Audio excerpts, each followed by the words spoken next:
Bakit nagkaroon ng ambush? Anong nangyari nung araw na yun?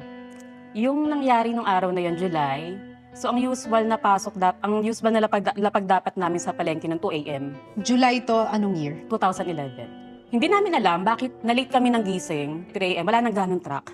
Nagtataka ako bakit may mga parang pumuputok. Sa kami, papaputok ba? May fireworks ba?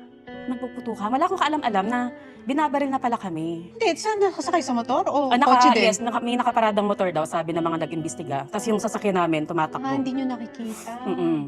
So, yung bumabaril dito sa side ng asawa ko doon. Kasi doon madilim eh. Dito kasi, pesto na to eh. So, doon sila sa dilim nagtago. Hindi nyo alam kayo yung binabaril? Husband ko alam, pero wala akong pamaling-malay. Akala ko lang may nagpapaputok sa labas. Ang ingay eh. Tumama yung bala dito sa side ko. Parang umikot pa yung bala. Dito tumama. Naramdaman mo? Hindi ko pa naramdaman nung time na yun. Hindi ko alam may tama ako. Tagusan siya dito, nakita na lang may dugo. Tapos ganun pala yung feeling kapag nabaril ka, parang ilang